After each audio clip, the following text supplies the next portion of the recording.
என் அன்பார்ந்த சகோதர சகோதரிகளே, இன்றைய இந்த புதன்கிழமை உங்கள் வாழ்விலும் உங்கள் குடும்பத்திலும் உங்கள் எதிர்பார்ப்புகளிலும் இறைவனுடைய உயிரோட்டும் வார்த்தையும் புனித சூசையப்பரின் வல்லமையுள்ள வேண்டுதலும் உங்களை நோக்கி வரும் ஒரு ஆசீர்வாத நாளாகும்.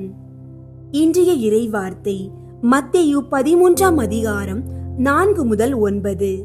விதைப்பவர் ஒருவர் விதைக்க சென்றார். அவர் விதைக்கும் பொழுது சில விதைகள் வழியோரம் விழுந்தன. பறவைகள் வந்து அவற்றை விழுங்கிவிட்டன. வேறு சில விதைகள் மண் இல்லாத பாறை பகுதியில் விழுந்தன.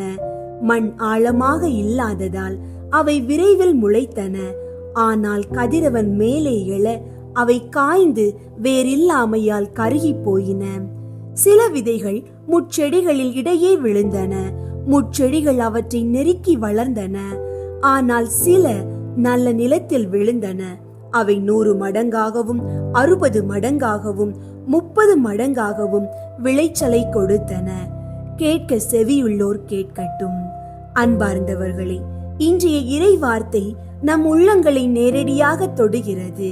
நாம் எல்லோரும் விதைப்பவர் விதைக்கும் விதைகளை போன்றவர்கள். ஆனால் நாம் எந்த நிலத்தில் இருக்கிறோம்? வழியோரம் விழுந்த விதையா நம்முடைய உள்ளம்? பிறர் பேசும் வார்த்தைகள், விமர்சனங்கள், அவை பறவைகள் வந்து விதையை விழுங்குவது போல் நம்முள் விதைக்கப்பட்ட நம்பிக்கையையும் மறைந்து போக செய்கின்றது. பாறையில் விழுந்த விதையா நம்முடைய உள்ளம்? வெளிப்படையாக ஜெபம் செய்வோம், ஆனால் வேறில்லை. சோதனையில் உடைந்து போவது போல இருக்கின்றோம். முட்செடிகளின் இடையே விழுந்தவையா நம்முடைய உள்ளம்? உலகம் கொடுக்கும் கவலைகளால் நம் நம்பிக்கை நெருக்கப்படும் நிலையில் இருக்கின்றோம்.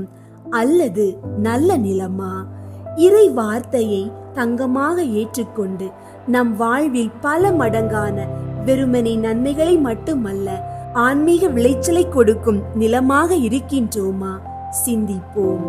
நம்முடைய உள்ளம் எந்த நிலம் என்பதை உணர்ந்து அதை நல்ல நிலமாக மாற்ற செயல்படுவோம்.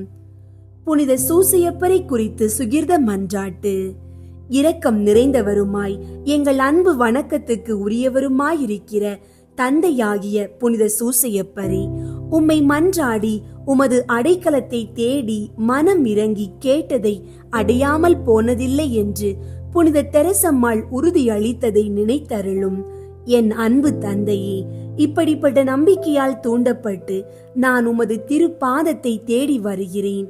பாவியாகிய நான் உமது இரக்கத்துக்கு காத்து கொண்டு உமது முன் சரணடைகிறேன். மிகவும் இரக்கமுள்ள தந்தையாகிய புனித சூசையப்பரை, கொஞ்சமும் தகுதியில்